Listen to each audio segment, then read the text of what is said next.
Outline Kerala ജ്യോതിഷ ദർശനത്തിലേക്ക് സ്വാഗതം. ജ്യോതിഷം സത്യമാണ്. അറിവും അനുഭവ സമ്പത്തുമുള്ള ആചാര്യന്മാർ കൈകാര്യം ചെയ്യുമ്പോൾ പ്രശസ്ത ജ്യോതിഷാചാര്യൻ കുടമാളൂർ ശർമാജിയുടെ 2024 വർഷഫലം ഞങ്ങൾ ഇവിടെ പങ്കുവച്ചിരുന്നു. അത് ശ്രവിച്ച പ്രേക്ഷകർ നിരവധി ചോദ്യങ്ങൾ, അവരുടെ ജീവിത സംബന്ധമായ പ്രശ്നങ്ങൾക്ക് പരിഹാരം തേടുവാനുള്ള ചോദ്യങ്ങൾ മെയിലുകളായും കത്തുകളായും ഫോണിലൂടെയും എല്ലാം ഞങ്ങളുമായിട്ട് ബന്ധപ്പെട്ടു. അതിൽ പ്രസക്തമായ ചോദ്യങ്ങൾ, അതിനുള്ള പ്രശ്നപരിഹാരങ്ങളും ശർമാജി പ്രേക്ഷകരുമായി പങ്കുവയ്ക്കുന്നു. നമസ്കാരം ശർമാജി. നമസ്തേ. ആദ്യത്തേത് വന്നിരിക്കുന്നത് തെലുങ്കാനയിൽ നിന്നാണ്. അദ്ദേഹത്തിൻ്റെ പ്രശ്നം എന്ന് പറഞ്ഞാൽ അദ്ദേഹം കോതമംഗലത്തുകാരനാണ്. അവിടെ +2 കഴിഞ്ഞ ശേഷം ചേച്ചിയുടെ അടുത്ത് വന്നിരിക്കുകയാണ്. ചേച്ചി താങ്കളുടെ പ്രോഗ്രാം സ്ഥിരമായി കാണാറുണ്ട്. ചേച്ചി പറഞ്ഞിട്ടാണ് അയക്കുന്നത്. അദ്ദേഹത്തിൻ്റെ ഗ്രഹനില അയച്ചിട്ടുണ്ട്. അപ്പോൾ അദ്ദേഹത്തിന് ഏത് കരിയറിലേക്കാണ് പോകാൻ സാധിക്കുക, അതാണ് ചോദ്യം. എല്ലാവർക്കും ഇപ്പോൾ ഉള്ളൊരു പ്രശ്നമാണത്. അതെ, എന്ത് പഠിക്കണം, എന്താണ് ഉപജീവന മാർഗം, ഏതാണ് പഠിക്കാൻ എളുപ്പം, അവനവൻ്റെ തലവര ഏതാണ്. നമ്മൾ കാണുന്ന ഡിഗ്രിക്ക് മുഴുവൻ പോയി കോടികളും ലക്ഷങ്ങളും സമയങ്ങളും ബുദ്ധിയും ഊർജവും പാഴാക്കി കഴിഞ്ഞിട്ട് അതിൽ ശോഭിക്കുന്നില്ല, അല്ല അതിലൊരു ജോലി കിട്ടുന്നില്ല എങ്കിൽ അത് ബുദ്ധിമുട്ടാണ്. പഴയ പോലെ അല്ല, ഒരു വർഷം കൊണ്ടൊരു കോഴ്സ് തീരുന്നില്ല. അതിന് ഒത്തിരി സാമ്പത്തിക ബുദ്ധിമുട്ടുകളുമുണ്ട് പഠിച്ചു തീരുന്നതിന്. അപ്പോൾ ഏതിലേക്ക് വേണം തിരിയണം, ഏതിലാണ് ഞാൻ ശോഭിക്കുക എന്ന് ഈ നൂറ്റാണ്ടിൻ്റെ ഒരു ചോദ്യമാണ്. യുവതി യുവാക്കൾക്കും അവരെ പരിപാലിക്കുന്ന രക്ഷിതാക്കൾക്കും സമൂഹത്തിനും ഉള്ള ഒരു ചോദ്യമാണ്. ഞാൻ ഏത് പഠിക്കണം, എനിക്കെന്താണ് ഉപജീവനമാർഗം, ഏതാണ് എളുപ്പം, വിധി ഏത്. അപ്പോൾ നമുക്ക് നോക്കാം. കർമ്മകാരകനായി നിൽക്കുന്നത് ശനിഗ്രഹമാണ്. ആ ശനിഗ്രഹം മാത്രം കർമ്മത്തിന് നിയുക്തമായിട്ട് നിന്നാൽ ഏതാനും കുറേ പ്രൊഫഷൻ മാത്രമേ പറയുന്നുള്ളൂ. ഇന്ന് ഈ നൂറ്റാണ്ടിൽ നമ്മൾ കണ്ടുവരുന്ന ഒരു പ്രത്യേകത, ഒരു ഗ്രഹത്തിൻ്റെ പ്രൊട്ടക്ഷൻ മാത്രമല്ല തൊഴിൽകാരകനായിട്ട് വരുന്നത്. അഥവാ ഒരു ഗ്രഹമാണ് അതിനകത്തെ പ്രധാനിയായിട്ട് വരുന്നതെങ്കിലും അതിനെ സപ്പോർട്ട് ചെയ്തുകൊണ്ടും അതിൻ്റെ കൂടെ ചേർന്നുകൊണ്ടും അതിനെ പിന്തുണച്ചുകൊണ്ടും പ്രോത്സാഹിപ്പിച്ചുകൊണ്ടും ആ ഗ്രഹത്തെ ലയിപ്പിച്ചുകൊണ്ട് അതുമായി ടേസ്റ്റുള്ള മറ്റ് പല ഘടകങ്ങൾ ഡിഗ്രി ആയിട്ട് വന്നിട്ടുണ്ട്. ഒരു ചെറിയ ഉദാഹരണം, ഒരു നാരങ്ങ വെള്ളം എടുക്കും. നാരങ്ങ വെള്ളത്തിന് നമുക്കറിയാം എന്താണ് ടേസ്റ്റ്. അതിൽ ഉപ്പിടുന്നു. നാരങ്ങ വെള്ളത്തിൻ്റെ ടേസ്റ്റ് മാറുന്നുണ്ടോ? ഒരല്പം അല്പം. എന്നാൽ നാരങ്ങയുടെ ടേസ്റ്റ് മാറുന്നുണ്ടോ? ഇല്ല. ആ സ്ഥാനത്ത് പഞ്ചസാര ഇടുന്നു, എന്നാലും നാരങ്ങയുടെ ടേസ്റ്റ് മാറുന്നില്ല. നാരങ്ങ വെള്ളം തന്നെ പറയുന്നു. ആ സ്ഥാനത്ത് ഐസ് ഇടുന്നു, സോഡ ഒഴിക്കുന്നു, കോള ഒഴിക്കുന്നു, പച്ചവെള്ളം ഒഴിക്കുന്നു. എന്തെടുത്തിരുന്നാലും നാരങ്ങയുടെ ടേസ്റ്റ് അതിലുണ്ട്, ആ നാരങ്ങ വെള്ളത്തിലുണ്ട്, അതിൻ്റെ ഗുണമുണ്ട് എന്ന് പറയും പോലെ പണ്ടൊരു നാരങ്ങ വെള്ളം മാത്രമായിരുന്നുവെങ്കിൽ ഇപ്പം അതിനകത്ത് കോളയുണ്ട്, അതിനകത്ത് കൊക്കക്കോളയുണ്ട്, മറ്റ് ജ്യൂസുകൾ ഐറ്റം ഉണ്ട്. ഒത്തിരി ചേരുവകൾ ചേർന്നാണ് മനുഷ്യൻ കുടിക്കുന്നത്, അല്ല മനുഷ്യന് കൊടുക്കുന്നത്. ഉദാഹരണമാണ് പറഞ്ഞത്. അപ്പോൾ ശനിഗ്രഹത്തെ ശുക്രൻ, ചന്ദ്രൻ, ചൊവ്വ ഇങ്ങനെ 3 ഗ്രഹങ്ങൾ 3 സ്പോട്ടിൽ നിന്നുകൊണ്ട് ശനിയെ വീക്ഷിക്കുന്നു എന്ന് പറഞ്ഞാൽ, ഇപ്പോൾ ഒരു കുറച്ച് കുട്ടികൾ ക്രിക്കറ്റ് കളിക്കുന്നു, അല്ലെ ഫുട്ബോൾ കളിക്കുന്നു. ആ കോഴ്സ് പഠിപ്പിച്ചുകൊണ്ടിരിക്കുന്ന ഒരു വാദ്യാരൻ, അല്ലെ സാറ്, വാദ്യാരൻ എന്നുള്ള പഴയ ഭാഷയാണ്, സാറ്, സ്പോർട്സ്മാൻ സാർ. അദ്ദേഹത്തിൻ്റെ ഒരു കുട്ടിയും കൂടി ഉണ്ടായിരുന്നു. സാധാരണ കുട്ടികളെ വാച്ച് ചെയ്യുന്ന പോലെ ആയിരിക്കുമോ ആ കുട്ടിയെ വാച്ച് ചെയ്യുന്നത്? അല്ല, പ്രത്യേകത ഉണ്ടാവും. അതിപ്പോൾ സ്പോർട്സിലായിരുന്നാലും ഡാൻസിലായിരുന്നാലും കലാരംഗത്തായിരുന്നാലും ഏത് ഫീൽഡിലായിരുന്നാലും പഠിപ്പിച്ചുകൊണ്ടിരിക്കുന്ന സ്കൂളിലായിരുന്നാലും അവനവൻ്റെ കുട്ടികളുണ്ടെങ്കിൽ കുറേ കൂടെ അതിനെ വാച്ച് ചെയ്യും ഗൗരവതരമായിട്ട്. ഇവനിൽ എന്താണ് അപാകത, ഇവൻ മറ്റു കുട്ടികളെ പോലെ പോരല്ലോ, കുറേ കൂടെ ആക്റ്റീവായിരിക്കണ്ടേ എന്നൊക്കെയുള്ള രീതിയിൽ ആണ് ആ ദൃഷ്ടി. അതിനെ ദൃഷ്ടി ചെയ്യുക എന്ന് പറയും. ചുമ്മാ ഒരു നോട്ടമല്ല. ചുമ്മാ ഒരു നോട്ടം മറ്റുള്ള കുട്ടികളെയാണ്. ഫൗള് വല്ലതും കാണിക്കുന്നുണ്ടോ, തമ്മിൽ അടിപിടി ഉണ്ടാക്കുന്നുണ്ടോ, ക്രിക്കറ്റിനെ വിട്ട് അല്ലെങ്കിൽ പഠിത്തത്തെ വിട്ട് അല്ലെങ്കിൽ അവതരിപ്പിക്കുന്ന കാര്യങ്ങളെ വിട്ട് എന്തെങ്കിലും അവർ ചെയ്യുന്നുണ്ടോ, ഇതിന് ഒത്തിരി കാര്യങ്ങളാണ് വാച്ച് ചെയ്യുന്നതിലുള്ളത്. ദൃഷ്ടി ചെയ്യുക എന്ന് പറഞ്ഞാൽ അത് കുറെ കൂടി ആത്മാർത്ഥമായിരിക്കും. അതിൽ എൻ്റെ കുട്ടി എന്താണ് ചെയ്യുന്നത്, ഇവനിതിൽ സമർത്ഥനാകുമോ, അതോ ഈ കുട്ടികളിൽ ഏറ്റവും ഡ്രോബായിക്കാണോ, ഇതൊക്കെ ചിന്തിക്കുമല്ലോ സ്വാഭാവികപരമായി. അതെന്തെല്ലാം ഫീൽഡുകളാണെങ്കിലും അവനവൻ്റെ രക്തം എന്ന് പറയുമ്പം അതിനകത്ത് കുറച്ച് കൂടുതൽ തെറ്റ് ചെയ്തിട്ടുണ്ടെങ്കിൽ കൂടുതൽ ശിക്ഷ കിട്ടും, ഗുണം ചെയ്തിട്ടുണ്ടെങ്കിൽ കൂടുതൽ പ്രോത്സാഹനം കിട്ടും. അതിനെ വലിപ്പിച്ചെടുക്കാൻ ആ ദൃഷ്ടി ചെയ്യും. അപ്പോൾ ചുരുക്കം, ഈ ശനിഗ്രഹത്തെ ദൃഷ്ടി ചെയ്യുന്നത് ചൊവ്വാഗ്രഹവും ശുക്രൻ എന്ന ഗ്രഹവും ചന്ദ്രൻ എന്ന ഗ്രഹവും കൂടെ വിവിധ കോണുകളിൽ നിന്ന് ചെയ്യുക. ചൊവ്വാഗ്രഹം അതിൻ്റെ നിൽക്കുന്ന സ്റ്റെപ്പിൽ നിന്ന് 4-ാമത്തെ 8-ാമത്തെ രാശികളിലേക്ക് വിശേഷിച്ചൊരു നോട്ടമുണ്ട്.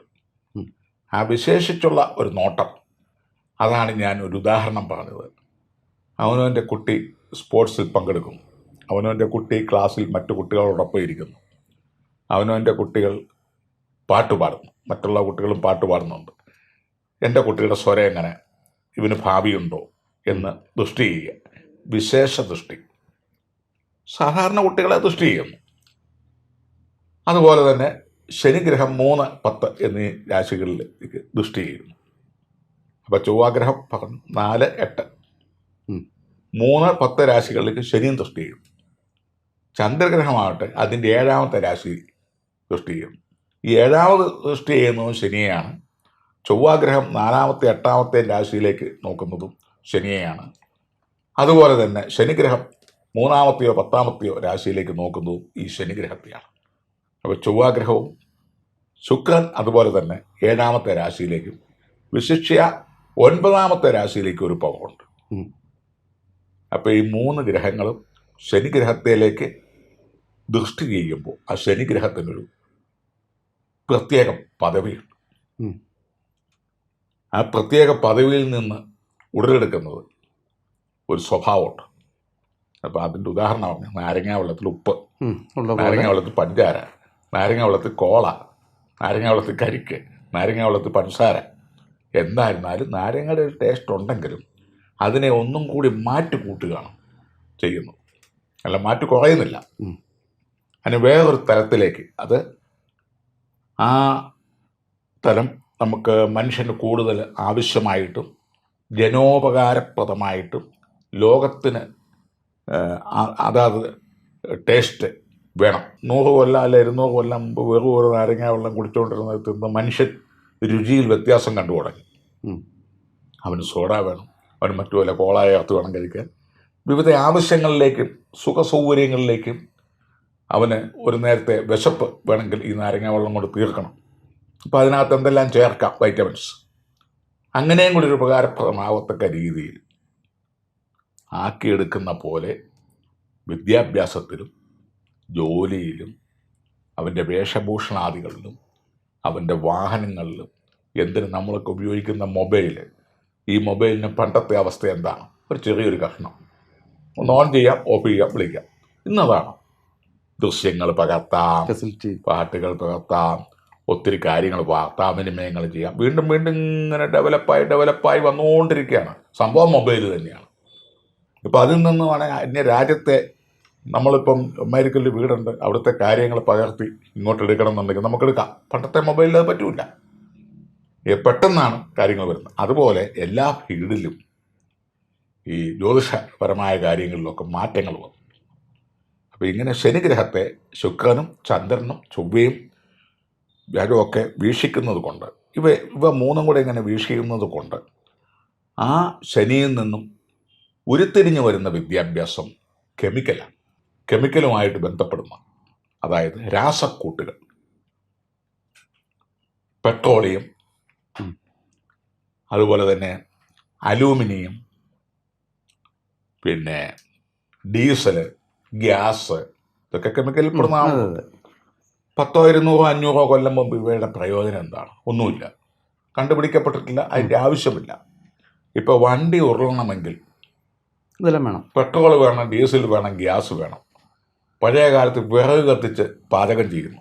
നമ്മളൊക്കെ അങ്ങനെ അല്ല അനുഭവിച്ചുകൊണ്ടിരുന്നു. അവയിൽ നിന്ന് പിന്നീട് വന്നത് കെമിക്കൽ മണ്ണെണ്ണയാണ്. മണ്ണെണ്ണ കത്തിച്ച് പിന്നീട് കറണ്ടിൽ നിന്നുള്ള ഊർജത്തിൽ നിന്ന് സ്റ്റൗ, അത് കഴിഞ്ഞ് ഗ്യാസ്, ഇപ്പോൾ സൗരോർജം. ഇനി എന്താണ് അടുത്തത് വരും.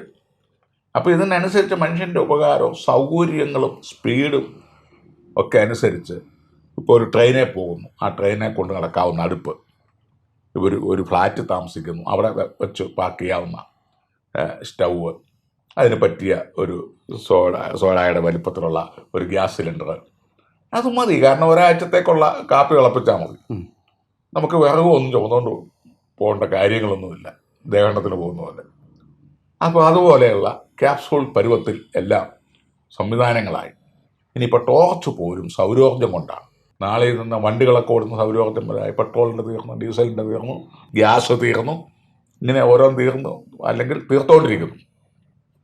പുതിയ പുതിയ മാനങ്ങൾ അങ്ങനെ വരുമ്പോൾ പെട്രോളിയം ഉൽപ്പന്നം, ഡീസൽ ഉൽപ്പന്നം, ഗ്യാസ് ഉൽപ്പന്നം, ഇവയുമായി ബന്ധപ്പെട്ട് വേറെ ഏതെങ്കിലും കണ്ടുപിടിക്കാനുള്ള ഉൽപ്പന്നങ്ങൾ, ഇവയുമായി ബന്ധപ്പെട്ട പഠിത്തം, അവയുമായി ബന്ധപ്പെട്ട തൊഴിൽ, അവയുമായി ബന്ധപ്പെട്ട് കഴിയുമ്പോഴാണല്ലോ അതിൽ നിന്ന് വരുമാനം ഉണ്ടാകുന്നത്, ശമ്പളം, ബന്ധപ്പെട്ട് ജീവിതം, ഉദരപൂരണം, ആഹാരത്തിൻ്റെ വക, വസ്ത്രം, പാർപ്പിടം, അതായത് വീട്, ഫ്ലാറ്റ്, വാഹനം, മരുന്ന്, ഭാര്യ കുഞ്ഞുങ്ങൾ, സ്ത്രീകൾക്കാണ് ഭർത്താവ് കുഞ്ഞുങ്ങൾ, മാതാപിതാക്കൾ, സമൂഹം, ഇതെല്ലാം നിലനിൽക്കണമെങ്കിൽ ദ്രവ്യം വേണം, പണം.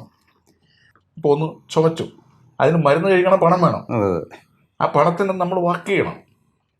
ആ വർക്ക് ചെയ്യണമെന്നുണ്ടെങ്കിൽ ഏത് ഫീൽഡിലാണ് നമ്മൾ വർക്ക് ചെയ്യുന്നത് എന്ന് തലയെഴുത്തുണ്ട്. ആ തലയെഴുത്തിൻ്റെ ഡെവലപ്മെൻ്റാണ് നമ്മളിപ്പോൾ പറഞ്ഞത്. അതിൽ നിന്ന് കിട്ടുന്ന വരുമാനങ്ങൾ, ഉറവിടം ചിലപ്പം 1, 2, 3 തലമുറ കഴിഞ്ഞ് പോകേണ്ടി വരും. അവനവന്, ഭാര്യയ്ക്ക്, മക്കളുടെ മക്കൾക്ക്, അവർക്ക് പഠിത്തത്തിന് കാര്യങ്ങൾ, ഇതിൽ നിന്നെല്ലാം ഈ പെട്രോളിൽ നിന്നും ഡീസലിൽ നിന്നും സൗരോർജ്ജത്തിൽ നിന്നും ഗ്യാസിൽ നിന്നും ഒക്കെ വരണമെങ്കിൽ ഇവയുടെ കർത്താവായ ശനിഗ്രഹം അവിടെ സ്റ്റേണായിട്ട് നിന്നുണ്ട്. ആ ശനിഗ്രഹത്തെ ശുക്രനും വ്യാഴവും ചന്ദ്രനും ചൊവ്വയും ദൃഷ്ടി ചെയ്യുന്നു. ദൃഷ്ടി ചെയ്ത് അതിൽ നിന്നാണ് ഈ വ്യക്തിക്ക് ഈ പഠിത്തവും ജോലിയും വരുമാനവും എല്ലാം തലമുറ 2-3 തലമുറ കഴിയാൻ ഒടേതമ്പുരാൻ കൊടുത്തിരിക്കുന്ന ഈ ഗ്രഹങ്ങളെ അതിൻ്റെ ചുറ്റുപാട് നിർത്തിയിരിക്കുക. ശമ്പളത്തിന് വ്യക്തിമേൽ അതുക്കുമേൽ ഒരാൾ വേണം, ആൾ നിർത്തിയിരിക്കുക. അതാണ് ഈ ഭ്രമണപഥത്തിൽ ഗ്രഹനില എന്ന് പറയുന്നത്. അതിലെ യോഗഫലങ്ങൾ, അതിൽ പ്യൂൺ പോസ്റ്റ് ഉള്ളവരുണ്ട്, മാനേജറുണ്ട്, MD ഉണ്ട്, അത് സ്വകാര്യ പ്രസ്ഥാനമായി നടത്തുന്നവരുണ്ട്, അനവധി ബാൻഡുകളുള്ളവരുണ്ട്. ഏത് രീതിയിലും ആവാം, ഏത് രീതികളിലും വരുമാന ഉറവിടം. ഇപ്പം ഏതാണ്ട് എൻ്റെ മനസ്സിലായിക്കാണോ? ഈ മനസ്സിലാവുന്നതിനോടൊപ്പം നമുക്ക് കത്തയച്ച ആളിനും ഇത് മനസ്സിലാവും. അപ്പോൾ പെട്രോളിയം, ഡീസൽ, ഗ്യാസ്, സൗരോർജ്ജം മുതലായവയുമായി ബന്ധപ്പെട്ട പഠിത്തം, അതുമായി ബന്ധപ്പെട്ട തൊഴിൽ, അതിന് ബന്ധപ്പെട്ട വരുമാനം, ജീവിതം, ആഹാരം, വസ്ത്രം, പാർപ്പിടം, സന്താന പരമ്പരകൾ, അവർക്ക് വേണ്ട കല്യാണം, വീട് വെക്ക്, ഇങ്ങനെ 2-3 തലമുറ കഴിയത്തക്ക നിലയിലാണ് ഇദ്ദേഹത്തിൻ്റെ ഈ ഗ്രഹനില നിൽക്കുന്നത്. ഈ ഗ്രഹനില പ്രകാരം ഇനി ഇതിൽ ഉത്തരോത്തരം അഭിവൃദ്ധി വരണമെങ്കിൽ ഗ്രഹനില എങ്ങനെയാണ്? ഒരാൾ ജനിച്ചു, അയാൾക്ക് കൂടുതൽ ആയുസ്സും ആരോഗ്യവും സൗന്ദര്യവും മറ്റുള്ള മാൻ പവറും കിട്ടണമെങ്കിൽ നമ്മൾ എന്താണ് ചെയ്യുന്നത്? കൂടുതൽ വിറ്റാമിനുള്ള ആഹാരങ്ങൾ കഴിക്കുക, എക്സസൈസ്, ജിംനേഷ്യം മുതലായത് വൈറ്റമിൻസ് ഒക്കെ ചെക്കപ്പ് ചെയ്തുകൊണ്ട് ഇരിക്കുക. അങ്ങനെ എക്സസൈസിന് വലിയൊരു ഗുണമുണ്ട്. നിത്യം ഹരിതനായകനായിട്ടും അല്ലെ സൗന്ദര്യം, ആരോഗ്യം നിലനിർത്താനായിട്ടും ഡിഫൻസ് പവർ, അതിന് ഈ ഗ്രഹങ്ങളിൽ നമുക്ക് വ്യാഴഗ്രഹത്തെയും ചൊവ്വാഗ്രഹത്തെയും ശുക്രനെയും ശനിയെയും പുഷ്ടിപ്പെടുത്തുമ്പം അവരിൽ നിന്ന് കൂടുതൽ പ്രതിഫലനം ഉണ്ടാവും. ഒരു വാക്കോ ഒരു പ്രവൃത്തിയോ ഒന്നിൽ നിന്ന് പലതായി ഭവിക്കുമ്പോൾ ആ ഉദ്ദേശിക്കുന്ന കാര്യങ്ങൾക്ക് ശക്തിയും പൊരുമയും ദൃഢതയും വ്യാപ്തിയും കൂടുന്നു എന്നാണ്. അതായത് പ്രാക്ടീസ് കൂടുമ്പം തൊഴിലവസരങ്ങൾ കൂടുന്നു. ഒരാളൊരു ചായ അടിക്കാൻ പഠിക്കുന്നു, ആദ്യത്തെ ദിവസം ഒരു വകവല് കാണും, എങ്ങനെയാണ്, 2ാമത്തെ ദിവസം അത് മാറി, 3ാമത്തെ ദിവസം മാറി, 4ാമത്തെ ദിവസം സ്ഥിരം ചായ അടിക്കുന്ന ഒരാൾ കണ്ടിട്ടുണ്ടോ? 2 വീശി നല്ല ചായ, ഇത്ര സ്പീഡിൽ ആർക്ക് പറ്റും? അതുപോലെ പ്രാക്ടീസാണ്. ഇത് ചെയ്യുന്നതിന് നമുക്ക് നവഗ്രഹങ്ങളെ മൊത്തമായിട്ട് പ്രബല ഗ്രഹങ്ങളിൽ പെടുന്നതാണ്. വ്യാഴഗ്രഹം, ശുക്രൻ, ചൊവ്വ, ശനി, അത് അവർ ഏറ്റവും പ്രബല ഗ്രഹങ്ങളിൽ സൗരയൂഥത്തിൽ പെടുന്നതാണ്. ഇവരെ മൊത്തമായിട്ട് നമുക്ക് വേണമെങ്കിൽ നവഗ്രഹങ്ങളെ പ്രീതിപ്പിക്കുക. അപ്പോൾ ഈ നവഗ്രഹങ്ങളിൽ നിന്നാണല്ലോ ഈ ചേരിതിരിവുകളെല്ലാം ഉണ്ടായിരിക്കുന്നത്. മറ്റേ ഒരു ഗ്രഹം ഒരു തൊഴിൽ കൊടുക്കുന്ന കാലമായിരുന്നു. പണ്ട് ചൊവ്വാഗ്രഹം കൃഷി മാത്രമായിരുന്നു. കൃഷി കൊണ്ട് മാത്രം ജീവിക്കാൻ ഒക്കുക, അഥവാ കൃഷി തന്നെ പല കൃഷികളായി. അങ്ങനെ ഡെവലപ്മെൻറ്റ് ചെയ്ത് വന്നുകൊണ്ടേയിരിക്കുകയാണ് ഇപ്പോഴും. അപ്പം നവഗ്രഹങ്ങളെ പേരും നക്ഷത്രവും ചേർത്ത് അരിപ്പൊടി, മഞ്ഞപ്പൊടി, കരിപ്പൊടി, പച്ചപ്പൊടി മുതലായ പൊടികൾ കിട്ടും ഈ പൂജാക്കടകൾ. അവിടെ നിന്ന് അതിനുള്ള നവഗ്രഹങ്ങളുടെ പ്രത്യേക കളയിട്ടിട്ട് ഈ പേരും നാളും ചേർത്ത് ഈ നവഗ്രഹങ്ങളെ മൊത്തമായിട്ട് ശക്തിപ്പെടുത്തുന്നതിന് എപ്പോഴും പഞ്ചഭൂത ശക്തികളെ നമുക്ക് ആവശ്യമാണ്.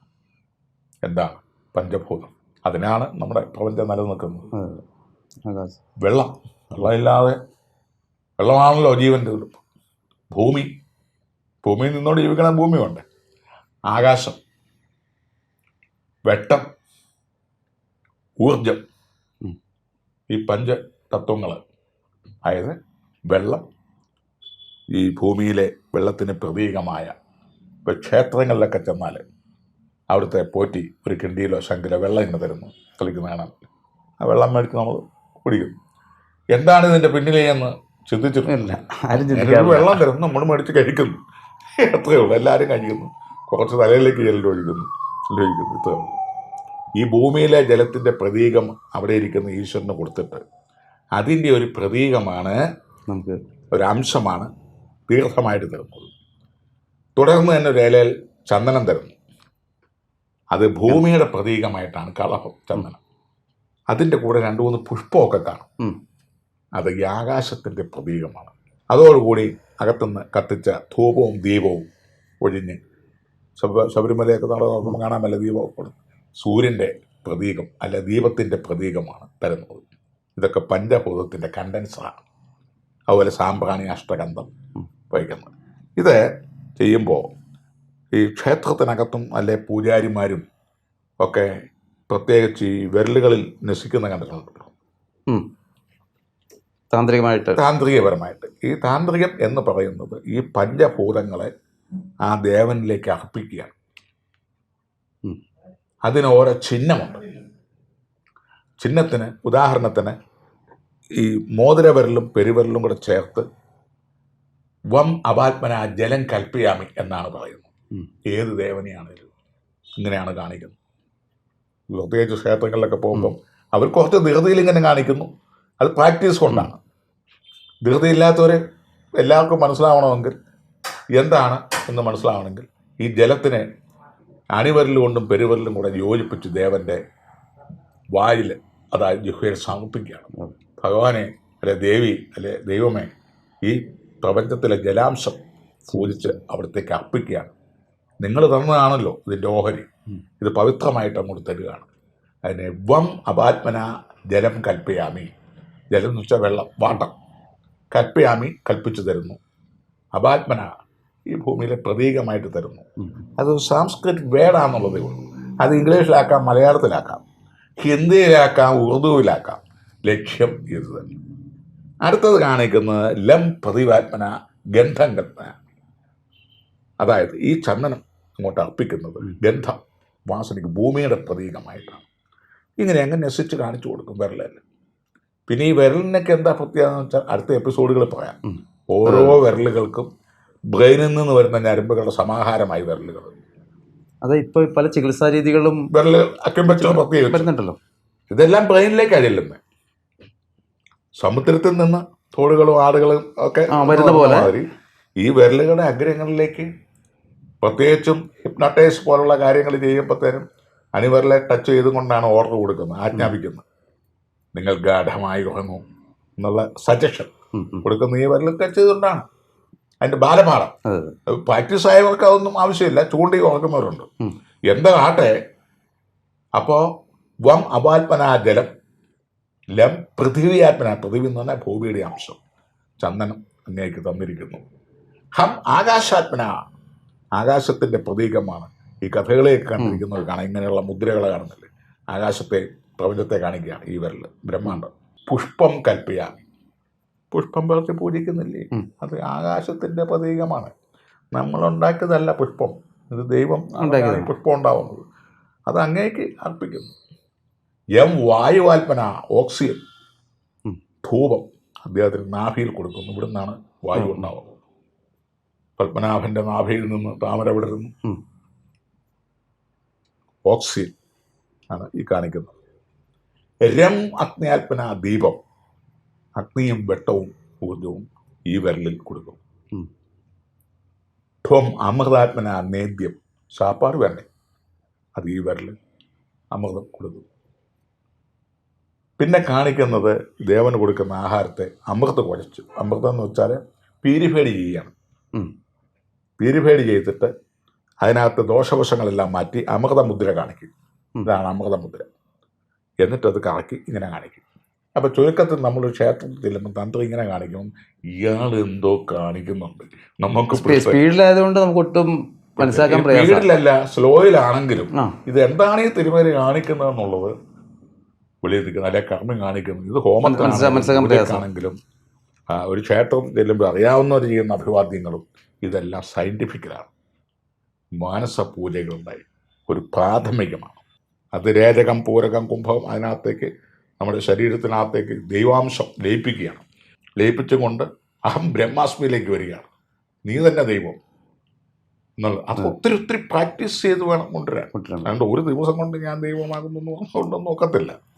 ഇങ്ങനെയാണ് ഈ മാനസപൂജകൾ ചെയ്ത് ഈ നവഗ്രഹ പത്മത്തിലേക്ക് വെള്ളം, ചന്ദനം, പുഷ്പം, ധൂപം, ദീപം, വെള്ളം കൊണ്ട് 3, ചന്ദനം കൊണ്ട് 3 പൂവ് ആരാധിച്ച് ധൂപം കാണിച്ചു, മണിയൊക്കെ കിലുക്കി ദീപം കർപ്പൂരം കത്തിച്ച് കാണിച്ചു. ഈ പ്രപഞ്ച സത്യങ്ങളെ അങ്ങോട്ട് കൊടുക്കുകയാണ്. എന്നിട്ട് അതിന് വേണ്ട ആഹാരങ്ങൾ ഇപ്പോൾ ഒരു കളത്തിൽ ഹോമകുണ്ടം റെഡിയാക്കിയിട്ട് ഹോമിച്ച് ഈ നവഗ്രഹങ്ങൾ നമ്മൾ കാണുന്ന സൂര്യനെ, ചന്ദ്രനെ നഗ്നനേത്രങ്ങൾ കൊണ്ട് ഇപ്പോൾ കാണുന്നുണ്ട്, തർക്കമില്ല. ബാക്കിയുള്ള ലെൻസ് വഴി കാണുന്നുണ്ടല്ലോ, എല്ലാ ഗ്രഹങ്ങളെയും കാണാമല്ലോ. ഈ ഗ്രഹങ്ങളുടെ പ്രതിനിധികളാണ് നമ്മുടെ ഈ ക്ഷേത്രങ്ങളിലിരിക്കുന്ന വിഷ്ണുവും കൃഷ്ണനും ശിവനും ദുർഗയും പിന്നെ സുബ്രഹ്മണ്യനും അയ്യപ്പനും എല്ലാം അവരുടെ പ്രതിനിധികളാണ്. അവർക്ക് കുറച്ച് ശക്തികളുണ്ട്. സ്ഥലത്തെ SI പോലെ ഇത്ര പെറ്റിക്കസ് പിടിക്കാവുന്നുണ്ട്, ഡൈല്യൂട്ട് ചെയ്ത് കൊടുക്കുന്നുമുണ്ട്. പോട്ടെ, അതല്ല ഇവനെ പ്രൊമോട്ട് ചെയ്ത് കൊടുക്കണമെന്നുണ്ടെങ്കിൽ അതിനും ഉള്ള അധികാരം കൊടുത്തു വിട്ടിരിക്കുകയാണ്. അതുകൊണ്ടാണ് ചില ആളുകൾ ചെയ്യുന്നത് ഇതാ പെട്ടെന്ന് ഫലം. ചില ആളുകൾ എന്ന് പറഞ്ഞു കഴിഞ്ഞാൽ അവനെ പിടിച്ച് മാറ്റിയോടെ നിർത്തും. നീ 2 ദിവസം കഴിഞ്ഞ് പോയാൽ മതി, നിന്നെ എനിക്കറിയാം, നീ ഇത്ര കേസിൽ പ്രതിയല്ലേ. ചില ആളുകൾ കാണുമ്പോൾ തന്നെ പൊക്കോ, ഇനി ഇങ്ങോട്ട് വരണ്ട, കാരണം അറിയാം നന്നായിക്കോളും. അവൻ നിരപരാധിയാണ് എന്ന് പറയുന്ന പോലെ പ്രതിനിധികളാണ് ഈ പള്ളികളിലും മോസ്കുകളിലും ഒക്കെ ദേവാലയങ്ങളിലൊക്കെ നമ്മൾ പ്രതിഷ്ഠിച്ചിരിക്കുന്നത്. മനുഷ്യനെ അറിവ് കൊടുത്ത് ആ അറിവിൽ നിന്ന് ഉരുത്തിരിഞ്ഞു വന്ന കാര്യങ്ങൾ. അവയ്ക്ക് മേൽ ചിന്തിക്കുന്നവരുണ്ട്, മൊത്തം പരബ്രഹ്മം, ഈശ്വരന്മാർ ഹിമാലയത്തിലൊക്കെ ഇരിക്കുന്നവർ. അവിടെ ക്ഷേത്രങ്ങളൊന്നും വേണ്ട, അവരോട് തന്നെ ദൈവമാവുകയും പ്രപഞ്ചത്തെ മൊത്തം കണ്ടുകൊണ്ട് തോന്നുന്നതാകൽ അഖിലം ഞാനിതെന്ന വഴി തോന്നണമേ, ആ നിലയിൽ ചിന്തിക്കുന്നവരുമുണ്ട്. അപ്പോൾ നമ്മളിപ്പോൾ പറഞ്ഞു വന്നത് ഈ നവഗ്രഹങ്ങൾക്ക് 9 ഗ്രഹങ്ങളായ സൂര്യൻ, ചന്ദ്രൻ, ചൊവ്വ, രാഹു, വ്യാഴം, ശനി, ബുധൻ, കേതു, ശുക്രൻ, അവർക്ക് വേണ്ട കളങ്ങളിട്ട്, കളം എന്ന് പറഞ്ഞാൽ ഒരു എംബ്ലമാണ് ഉദ്ദേശിക്കുന്നത്. നല്ല വസ്തുക്കളെ കൊണ്ട് വരച്ച് എംബ്ലം ഉണ്ടാക്കുന്നത്. ഒരു വ്യക്തിയെ നമ്മൾ സൂചിപ്പിക്കുമ്പോൾ ആ വ്യക്തിയുടെ ഫോട്ടോ വേണ്ടേ, അല്ലാതെ എങ്ങനെ ഒരു ഉന്നം വേണ്ടേ. അതിനാണ് ഈ വിഗ്രഹമൊക്കെ ഒരു ഉന്നം കിട്ടാൻ വേണ്ടിയിട്ടാണ്. അതിൽ മാത്രം നിൽക്കുന്നതല്ല ദൈവം, ഒരു രൂപം കൊടുത്തിരിക്കുന്നത് മാത്രം